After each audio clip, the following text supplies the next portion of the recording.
एक साजिश है। इसकी जांच होनी चाहिए। किसके कहने पर टिकट काटा गया है? तो वहीं बीजेपी ने दूसरी सूची में सीधी विधानसभा सीट से वर्तमान में सांसद रीति पाठक को उम्मीदवार घोषित किया है और सांसद रीति पाठक ने कई चर्चाओं पर पटाक्षेप किया और बीजेपी की रीति नीति और संगठन का समर्थन भी किया। और इंडिया न्यूज के संवाददाता ने सीधी सांसद रीति पाठक और सीधी से विधायक केदारनाथ शुक्ला से खास बातचीत की। सुनिए। जिला पंचायत अध्यक्ष से सियासत का सफर चालू करने वाली सीधी की सांसद रीति पाठक, जो 2 बार से सीधी की सांसद हैं, और आज एक ऐसा वक्त सामने आया है जिन्हें सीधी विधानसभा क्षेत्र से विधायक के लिए प्रत्याशी बनाया गया है। टिकट दिए जाने के बाद तरह तरह की सियासत, तरह तरह की बातों का दौर सीधी में इन दिनों, पिछले 3 दिनों से कायम है। तो आज हमारे साथ सीधी की सांसद रीति पाठक हैं। उन्हीं से इन सब तमाम मुद्दों पर जानना चाहेंगे कि उन्हें टिकट दिया गया है, कैसे सफ़र करेंगे, सीधी जैसी जगह से कैसे वो लोगों को, रूठों को मना पाएंगे। इंडिया न्यूज़ में टिकट मिला है आपको, क्या कहेंगे?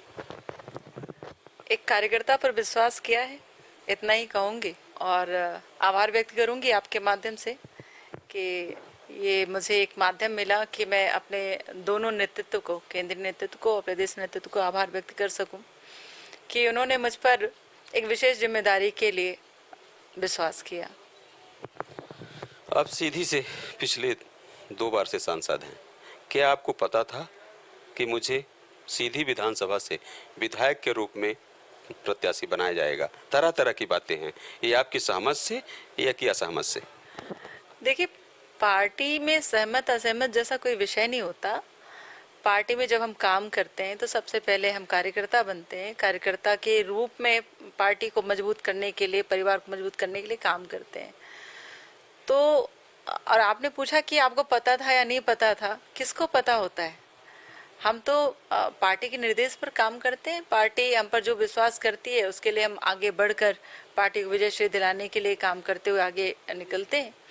और दूसरी बात ये है कि आपने पूछा कि भाई सहमत और असहमत, सहमत और असहमत जैसा कोई विषय यहाँ पर नहीं है। तो मैं मानती हूँ कि पार्टी जैसा कहेगी वैसा करेंगे और पार्टी की जो मंशा है, पार्टी का जो उद्देश्य है विजयश्री का, उसको दिलाने के लिए पूरा सहयोग करेंगे। चर्चा है कि पिछले जो 2018 छोड़ आए, तो 2018 से क्या आप तैयारी कर रही थी कि मुझे सीधी अथवा सियावल अथवा सिंगरौली से विधायक के लिए टिकट दिया जाए? क्या इसमें सच्चाई है? देखिए, मुझे तो पहले आपका सवाल ही समझ नहीं आया कि 2018 से तैयारी। पार्टी, देखिए, मैं स्वतंत्र रूप से जिला पंचायत अध्यक्ष बनी थी। पार्टी के रीत नीति सिद्धांतों से मैं काफ़ी प्रभावित थी। भारतीय जनता पार्टी में वरिष्ठों ने मुझे स्वीकारा और कार्यकर्ता बन के काम करने का मौका मिला। पार्टी ने मुझे 2014 में लोकसभा के लिए एक माध्यम बनाया कि मैं अपने क्षेत्र पर सेवक के रूप में काम कर सकूं। जनता ने बहुत विश्वास दिखाया और बहुत बड़ी विजय दी मुझे। उसके बाद 2019 में, लेकिन उसके पहले आपने जो पूछा कि 2018 से, तो मुझे लगता है मेरे पास खुद एक इतने बड़े क्षेत्र की जिम्मेदारी थी। एक मेरा उद्देश्य, मेरा गोल, मेरा मोटो तय था कि मुझे पार्टी के लिए, मुझे नरेंद्र मोदी जी के नेतृत्व में, मैं बहुत खुश हूँ कि सांसद के रूप में मुझे काम करने का अवसर मिला है। तो उनके नेतृत्व में मुझे काम करने का अवसर मिल रहा था, तो मेरा मन और क्यों कहीं भटकना चाहिए। इतने बड़े दायरे के बाद निश्चित रूप से कहीं और के लिए मुझे सोचने का अवसर ही नहीं मिला। मुझे तो सिर्फ इतना अवसर मिला कि नरेंद्र मोदी जी के देश के विकास देने की गतिविधियों में मैं अपनी भागीदारी कैसे निर्वहित कर सकूं, वो मैंने करने का प्रयास किया। और धन्यवाद भी देती हूँ केंद्र सरकार को कि संसदीय क्षेत्र के विकास के लिए इतनी धनराशि और इतना कुछ सहयोग मुझे मिलता रहा। तो इसलिए मैंने कभी सोचा ही नहीं। बगावत की सुर टिकट जैसे ही हासिल हुई है, जैसे आपके नाम की घोषणा हुई है, तो बगावत के सुर भी दिखाई दे रहे हैं, चाहे वो कनिष्ठ हो चाहे वरिष्ठ हो। क्या कहेंगी इस मुद्दे पे? निश्चित रूप से राजनीति है। राजनीति में जब भी कुछ ऐसे निर्णय किसी राजनीतिक दल के द्वारा किए जाते हैं, तो अन्य जो कार्यकर्ता जिनकी मंशा होती है और वो जिनके पास ऐसा कुछ व्यवस्थित पहले से ही होता है, ये तय है कि उनका मन भी खराब होगा, उनके शब्द भी बदलेंगे, सुर भी बदलेंगे, और फिर एक लंबा सा आवाज़ जो विरोधात्मक होगा वो हम सबको सुनाई देगा।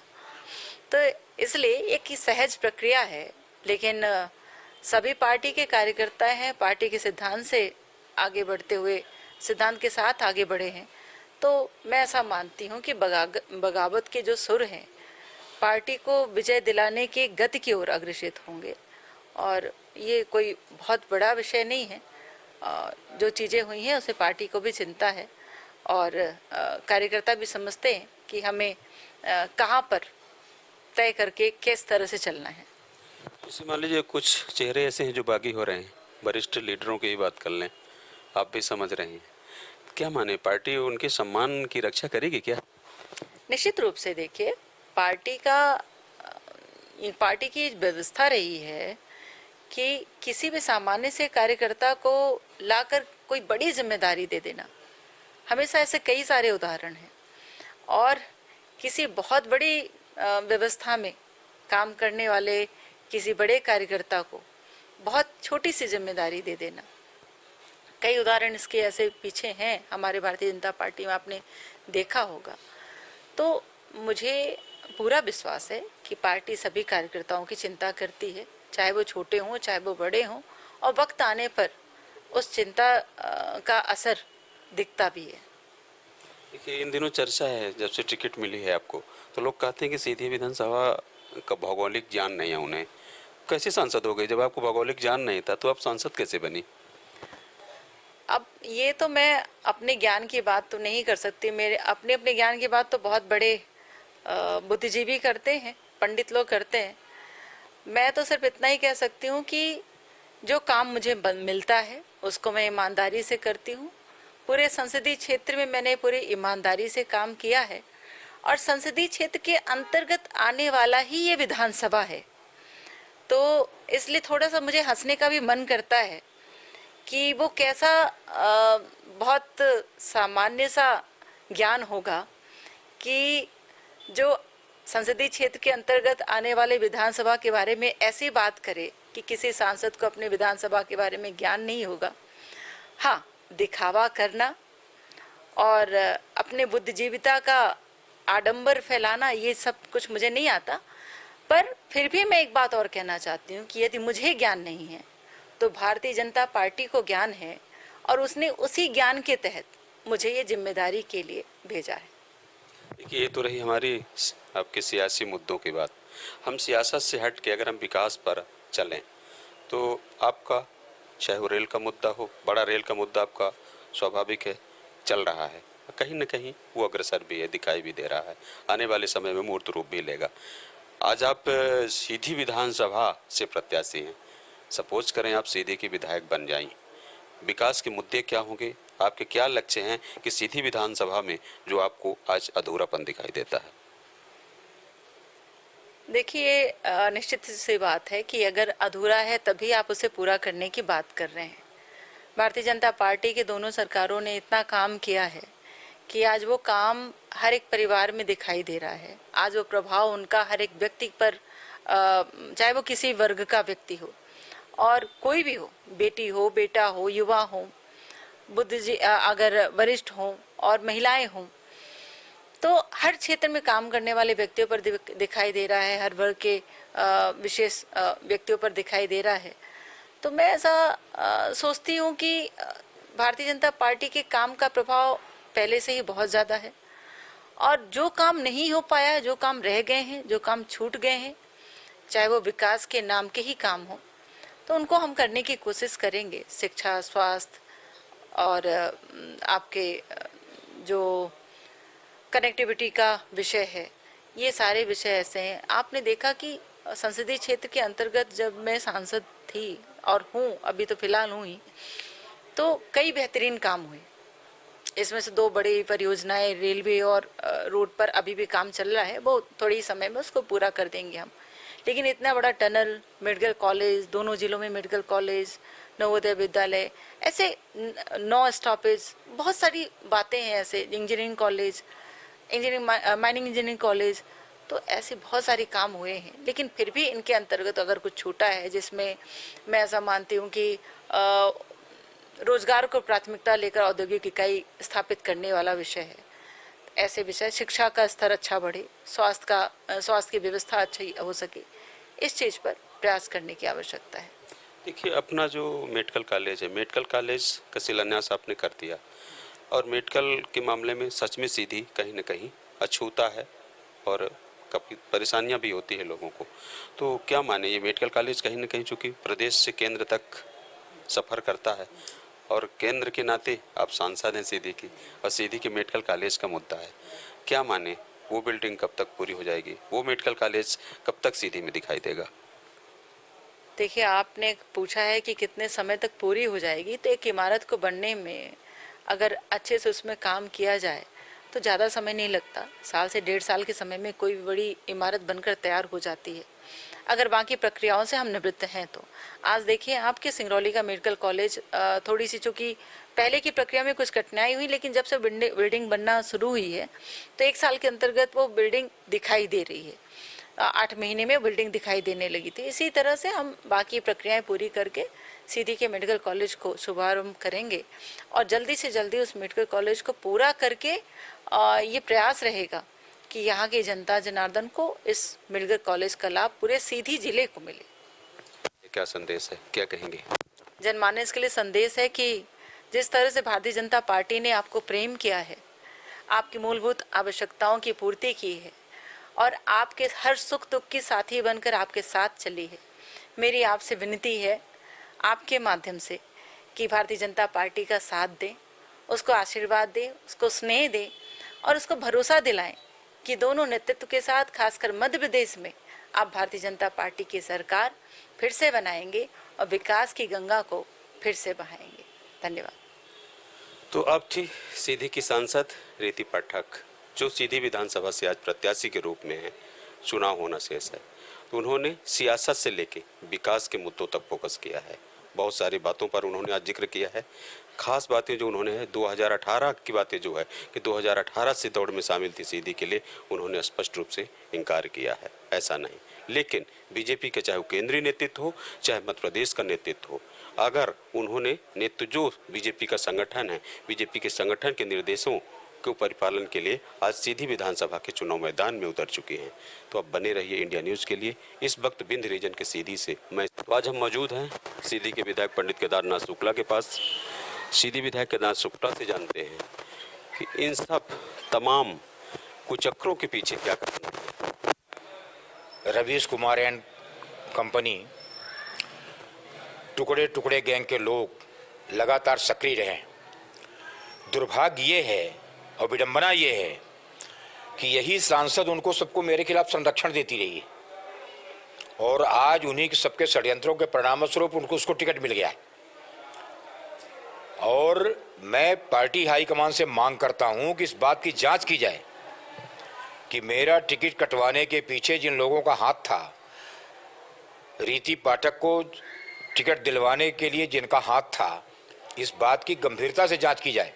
यह पार्टी के हित में है कि पार्टी को जो लोग गलत तथ्य पार्टी हाईकमान के सामने पेश कर रहे हैं, पार्टी हाईकमान को अंधेरे में रख रहे हैं, उनकी कलई खुलना चाहिए और पार्टी हाईकमान सही और गलत को पहचाने। और अगर नहीं पहचानेगी तो मेरा काम है बताना, और सोचना और विचारना और कार्यवाही करना उनका काम है। केदारनाथ शुक्ला कोई सीधी का चेहरा नहीं। केदारनाथ शुक्ला चूँकि कहीं न कहीं किसी एक खास तबके के चेहरों में नामशुमार है, और वो इस ऐसे खास तबके के चेहरे को टिकट काट देना, कहीं न कहीं इग्नोर कर देना, क्या माने सीधी के अलावा किन किन बिंद के किन किन सीटों में नुकसान या फायदा? मैं हमेशा से ही सर्वहारा वर्ग के पक्ष में रहा हूँ। मेरी लड़ाई अन्याय के खिलाफ रही है। अन्याय चाहे जो हो, जितना प्रभावी हो, मैं उसके खिलाफ लड़ता रहा हूँ। और मुझे इस मामले में हमारे क्षेत्र के, जिले के और अन्य क्षेत्रों के पिछड़ा वर्ग, आदिवासी, हरिजन, इन सबका साथ मिलता रहा है और मैं गरीबों का ही नेता रहा हूँ, मैं मजदूरों का ही नेता रहा हूँ, जो विपत्तिग्रस्त लोग हैं उन्हीं का नेता रहा हूँ। मैंने विकास किया है और इसके बल पर डंके की चोट पर कहता हूँ कि सीधी विधानसभा क्षेत्र में पूरा अधिकार मेरा है। अगर मेरा अधिकार छीन करके किसी को टिकट दिया गया है तो अन्याय है और इस अन्याय के विरुद्ध मैंने कार्यकर्ताओं से राय मांगी है। 1 अक्टूबर तक कार्यकर्ता मुझे अपनी राय देंगे और राय के बाद 2 अक्टूबर के बाद मैं उसमें निर्णय लूँगा और निर्णय लेकर के फिर जैसा कार्यकर्ताओं की इच्छा होगी उसके मुताबिक काम करूँगा। टिकट मिलने की खुशी कम, टिकट कटने की खुशी सीधी में ज़्यादा दिखाई दे रही, इसके पीछे क्या मानते हैं, क्या कारण है? भाई सीधी में वे लोग जो सीधी में मनमानी नहीं कर पाते, जो सीधी में लूट नहीं कर पाते, सीधी में गुंडागर्दी नहीं कर पाते, वो सतत मेरे विरोधी हैं। उनको बड़ी खुशी हुई है। आप आश्चर्य करेंगे कि सीधी में उन अड्डों में तमाम पटाखे फूटे हैं जिन अड्डों में ऐसे गुंडे लोगों का अड्डा है आज, लेकिन वो मेरी वजह से अड्डे के बाहर नहीं निकल पाते। अड्डे के बाहर निकलते हैं तो शांत निकलते हैं, लेकिन आज उनके अड्डे गुलजार हो रहे हैं। और कल आश्चर्यजनक ढंग से भाजपा के उम्मीदवार का उन सबने स्वागत किया है। वैसे भी सांसद उन्हीं सबका समर्थन करती रही हैं आज तक। 1980 में ऑफर आया था कांग्रेस से, आपने ठुकराया था, इसको नकारा नहीं जा सकता। लेकिन एक बार टिकट कटने के बाद फिर से सीधी में कयास लगाए जा रहे हैं कि केदारनाथ शुक्ला अथवा केदारनाथ शुक्ला के बेटे गुरुदत्त शरण मालिक कांग्रेस का दामन थामेंगे, क्या सच्चाई है? मैंने अर्जुन सिंह जैसे एक ऊंचाई वाले व्यक्ति ने मुझे ऑफर किया था स्वयं, और गोपत बनास विधानसभा क्षेत्र का टिकट ऑफर किया था। कांग्रेस के प्रवेश के साथ गोपत बनास का टिकट ऑफर किया था। मैंने उनसे यही कहा था कि आप मेरे पिता की उम्र के हैं, पितृतुल्य हैं, आपका सम्मान है, आपसे मेरा पट सकता है, लेकिन आपके साथ जो सांप, बीछी, गोजर ये सब हैं, इनसे मेरा नहीं पट सकता। और इसलिए आपसे सामने से ही मुझे लड़ना है, क्योंकि सीधी जिले में जितना अन्यायी तबका है वो सब आपके साथ है और उस अन्यायी तबके के खिलाफ मुझे लड़ना है, इसलिए मुझे आपसे लड़ना ही पड़ेगा। आप मुझे माफ़ करें। इसी के बाद 2023 में कांग्रेस का ऑफर कोई मतलब ही नहीं रखता। ना आज अर्जुन सिंह की ऊंचाई वाला कोई नेता है, ना और परिस्थितियां हैं, इसलिए कांग्रेस में जाने का तो कोई मतलब ही नहीं। कांग्रेस के लोगों के ऑफर आए, कांग्रेस के प्रदेश स्तर तक से भी ऑफर आए, लेकिन मैंने उनको भी सहजता के साथ और रिफ्यूज़ कर दिया है। आप पार्टी के लोगों के ऑफर आए, मैंने उनको भी इनकार कर दिया है। मुझे किसी पार्टी का ऑफर नहीं, अगर हमारे कार्यकर्ताओं ने सहमत दिया तो मैं यहाँ भारतीय जनता पार्टी के रीतियों नीतियों पर ही निर्दलीय रूप से चुनाव लड़ूंगा या लड़ाऊंगा। जिसको भी लड़ाऊंगा उसको सबको अपने रीतियों नीतियों सिद्धांतों के आधार पर ही लड़ाऊंगा, और जो रीतियों नीतियों के विरुद्ध टिकट मिल गया है उसके चेहरे को बेनकाब करूंगा। आपने अर्जुन सिंह का नाम लिया, यह भी चर्चा है कि अर्जुन सिंह, जब उस समय आप छात्र जीवन से निकल के आए थे तो अर्जुन सिंह आपको प्रशासनिक पदों में ले जाना चाहते थे, अर्जुन सिंह आपको डिप्टी कलेक्टर बनाना चाहते थे, क्या सही है? बिल्कुल सही है। अर्जुन सिंह जी ने सब सारी गतिविधियां देखी तो उनको लगा कि ये लड़का राजनीति में कुछ कर सकता है, तो मेरे पास, मेरी माता जी के पास, मेरे पिताजी के पास सीईओ बनाने का ऑफर उनकी ओर से आया था, जिला सीईओ बनाने का ऑफर आया था। मेरे पिताजी ने तो स्वीकार कर लिया, लेकिन मेरी माता जी पढ़ी लिखी नहीं थी, लेकिन बहुत होशियार थी। सही बात है, दीदी बहुत होशियार थी।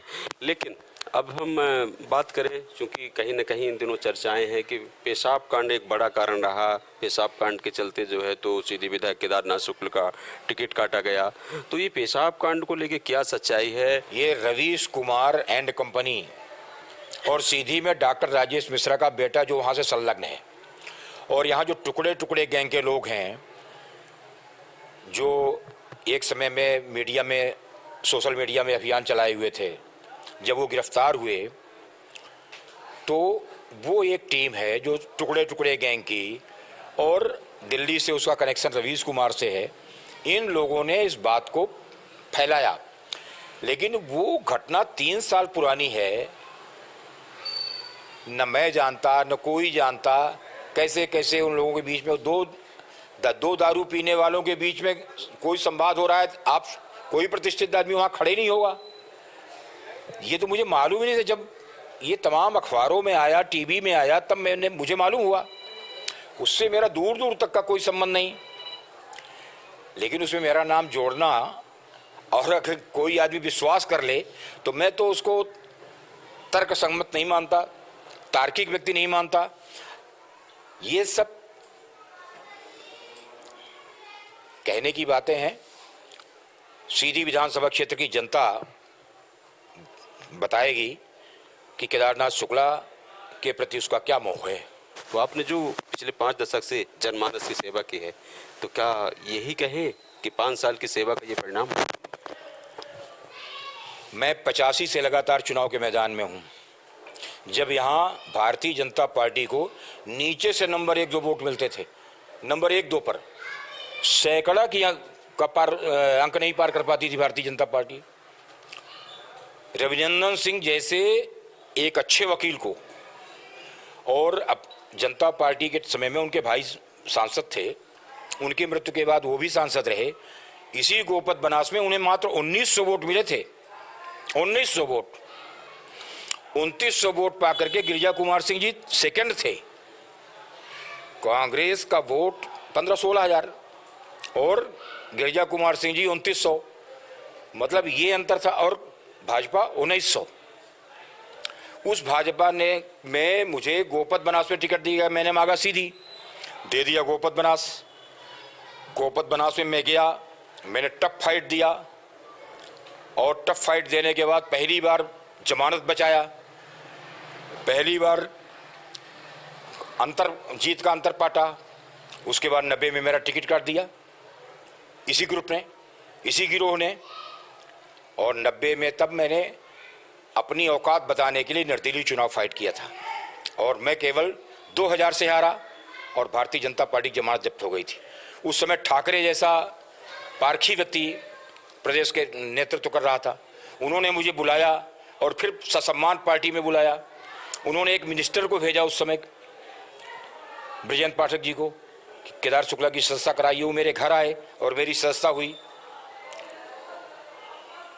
तो ये षड्यंत्र हमेशा होता है। उमा भारती के टाइम में षड्यंत्र हुआ, लेकिन जब शिवराज सिंह को महसूस हुआ कि ये गलत हुआ है, नरेंद्र सिंह तोमर को महसूस हुआ कि ये गलत हुआ है, तो शिवराज सिंह जी सीधे घर आकर के मेरी मेंबरशिप करने के कह रहे थे। मैंने कहा नहीं, मेरी मेंबरशिप सार्वजनिक जमा कराइए। तब सिंगरौली मेरी मेंबरशिप हुई, और शिवराज सिंह जी सीधी आए और घर में आकर के हमारे पिताजी को श्रद्धांजलि अर्पित किया।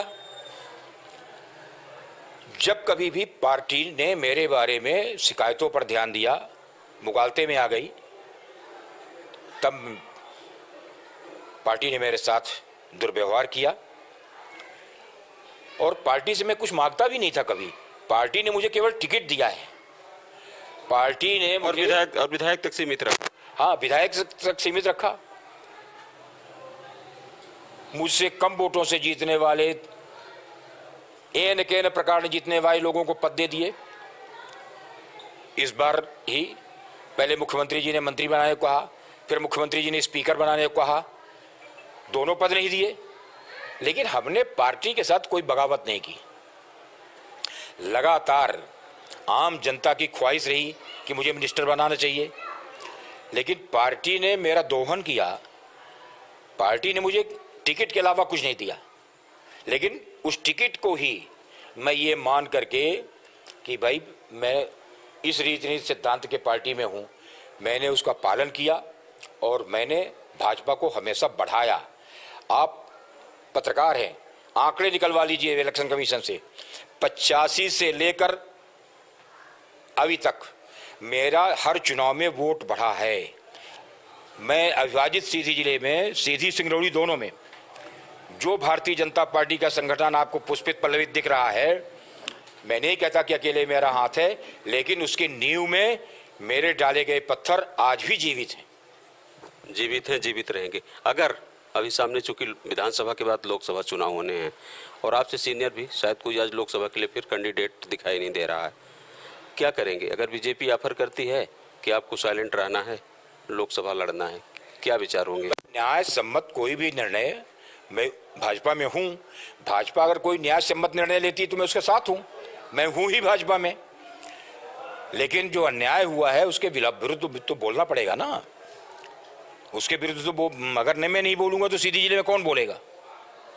और दूसरे के साथ अन्याय होता है तो मैं बोलता हूं, मेरे साथ अन्याय हो जाए और मैं ना बोलूं, ऐसा कैसे संभव है? तो अब बने रहिए।